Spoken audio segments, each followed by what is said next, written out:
मान चाहे रोके, चलना तुझे मेरे साथ ही पड़ेगा। कितनी बार कहूँ कि मैं नहीं पसंद करती तुम्हें, छोड़ दो मेरा पीछा। क्या बदतमीजी है ये। चुप।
मैडम। ओए, क्या बदतमीजी है ये?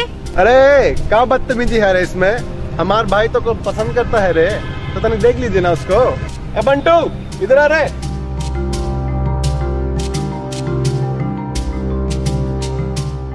ए मैडम, हम बहुत आपको पसंद करते हैं। ये बताओ है कि हम कॉलेज में नहीं पढ़े हैं तो क्या हो गया, लेकिन पसंद तो हम भी करते हैं। अरे हमारे अंदर भी दिल है, धड़कता है तुम्हारे लिए। तू है कौन? अपना स्टेटस देख, और आगे से ना मुझे तंग करने की कोशिश मत करना। अरे स्टेटस की बात मत करो, अगर हम अपने पे आ गए ना तो बहुत मुश्किल पड़ जाएगा। और सुन लो हमारी बात। अरे सुन लो मैडम। अरे सुन लो ना मैडम। अरे सुन लो हमारी बात है। तुम हमारी मोहब्बत हो, इसीलिए कॉलेज में हो। जिस दिन जिद बन गई ना, हमारे घर पे होगी। क्या हो गया मनीष? अरे क्या हुआ? यार वो मेरी बहन है। नमस्कार, मैं मनीष कुमार। परिवर्तन प्रकृति का नियम है, इसमें कोई दो राय नहीं है। और परिवर्तन का मूल्यांकन दो तरीके से किया जाता है, एक वो जो परिवर्तन महसूस होता है और दूसरा परिवर्तन देखा जाता है। बदलते समाज में जिस प्रकार से समाज विकसित कर रहा है, परिवर्तन भी हो रहा है, तभी तो समाज विकसित कर रहा है। लेकिन अब थोड़ा हम गौर करेंगे कि आखिर किस तरह से और किस पैमाने पे समाज विकसित कर रहा है और कैसा समाज में परिवर्तन हो रहा है। शीर्षक है, उसको हमने फोकस किया है नारी सशक्तिकरण से। और इस विषय पे बात करने के लिए हमारे साथ स्टूडियो में आमंत्रित हैं डॉक्टर सुरेश शर्मा। मैम, स्वागत है हमारे इस विशेष कार्यक्रम में आपका। नमस्कार जी। मैम, हमें 70 साल हो गए आजाद हुए और फिर भी नारी सशक्तिकरण पे हमारा समाज जोर दिए जा रहा है। महिलाओं को उसके हक, अधिकार, मान सम्मान के लिए आज भी जूझना पड़ रहा है। तो ये किस काम की आजादी है? लेकिन जो हमारे शहर के एरियाज हैं वो तो वहाँ महिलाएं काफी जागरूक हैं, लेकिन ग्रामीण क्षेत्र के लोगों में अभी इसकी कमी है। सरकार जो है सुविधाएं देने के लिए भरसक प्रयास कर रही है। और इन्होंने बेटी बचाओ बेटी पढ़ाओ के लिए भी एक पानीपत से इसकी शुरुआत की थी, जिससे समाज काफी जागरूक हुआ है और गांवों में भी लड़कियों ने पढ़ना शुरू कर दिया है। हमारी बहुत सी लड़कियां हैं जो पढ़ाई के लिए बहुत ज्यादा उत्साहित हैं पढ़ने के लिए। तो शिक्षा जो है वो बहुत जरूरी है। कहीं ना कहीं आपको लगता नहीं है कि जो शिक्षा व्यवस्था जब हमारा मजबूत होगा तभी ऐसे मतलब नारी सशक्तिकरण को एक बल मिलेगा, बढ़ावा मिलेगा? जी हाँ मनीष, मैं बिल्कुल सहमत हूँ आपसे कि शिक्षा तो एक हथियार है समाज को जागरूक करने का। और शिक्षा अगर मिलती है तो लड़की आगे बढ़ सकती है, आत्मनिर्भर बन सकती है, वो किसी के ऊपर निर्भर नहीं रह सकती। और उसके अंदर एक आत्मविश्वास भी पैदा होगा, ताकि मैं अपने समाज के लिए कुछ करूं, अपने बच्चों के लिए कुछ करूं। अगर लड़की शिक्षित होगी तो वो अपने घर में भी शिक्षा का प्रसार करेगी, और जब वो ससुराल जाएगी तब वहाँ भी वो शिक्षा का प्रसार जरूर करेगी। अच्छा, कुछ लोग होते हैं जो अपने आप को स्वीकार कर लेते हैं कि जी हाँ, हम वैसे ही हैं।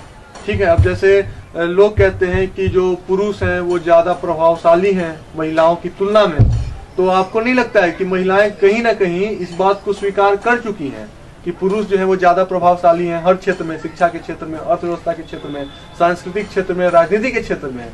लेकिन मैं ऐसा नहीं मानती मनीष, इसमें कोई दो राय नहीं है। महिला और पुरुष बराबर हैं, लेकिन शिक्षा के क्षेत्र में अगर नारी कदम बढ़ाती है तो जरूर वो पुरुषों के बराबर अपना दर्जा हासिल कर सकती है।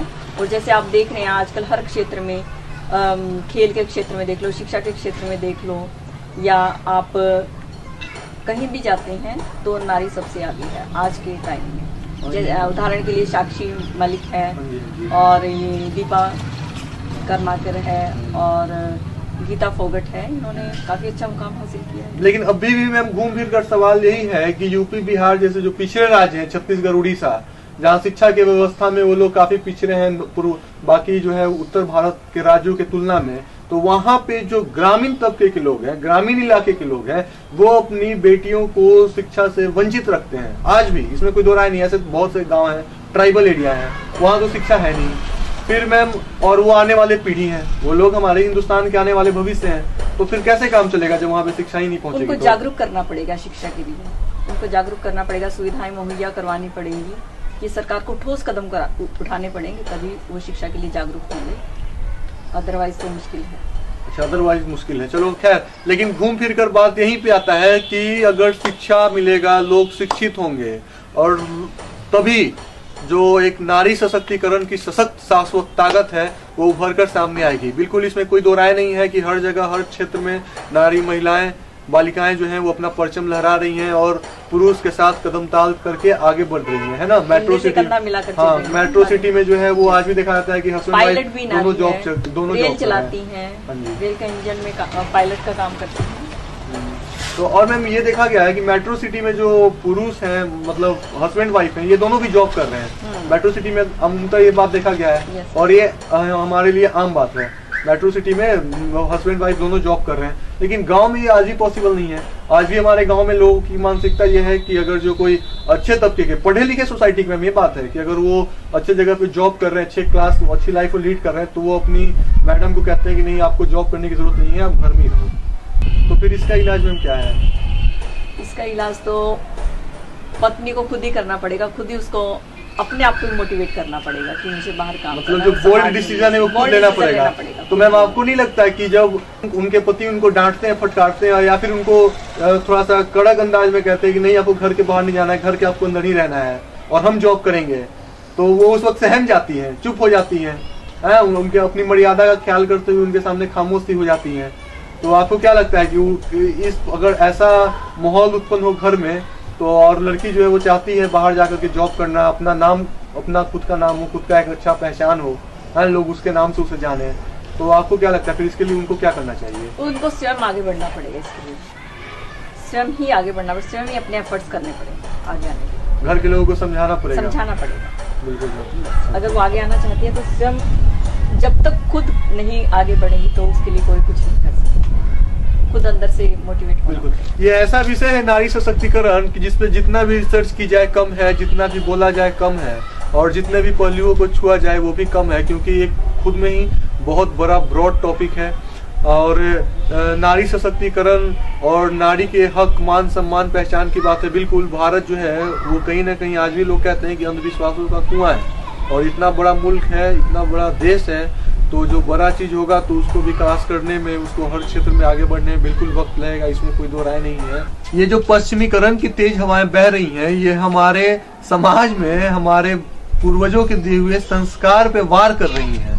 कहीं ना कहीं जो संस्कार है इसमें बहुत तेजी से गिरावट आया है। पहले के समय में स्नेह, ममता, माया सब कुछ हुआ करता था, लेकिन आज के समय में अगर सड़क पे किसी की दुर्घटना घट जाए तो लोग दुर्घटना को नजरअंदाज करके वहां से आगे निकल जाते हैं। तो जो संस्कार है, ये संस्कार नारियों के लिए भी लागू होता है, और ये संस्कार का पैमाना हम स्त्रियों पर भी लागू करते हैं। तो लोग कहते हैं कि कहीं ना कहीं संस्कार में कमी है, तभी आज हर जगह जो है वो लड़कियों के साथ छेड़छाड़, ईव टीचिंग, रेप जैसे तमाम घटनाएं घट रही हैं। उनको लोग चीज समझ रहे हैं, उनको लोग वस्तु समझ रहे हैं, संस्कार की ही बात है। अब सवाल ये उठता है मैम कि इनके संस्कार में मूलतः रूप से गिरावट आ रही है, और ये लोग शिक्षित भी हैं, ये लोग जागरूक भी हैं, ये लोग समझदार भी हैं, इनको ये भी पता है कि सही क्या है, गलत क्या है, फिर भी इनके संस्कार में गिरावट आ रही है।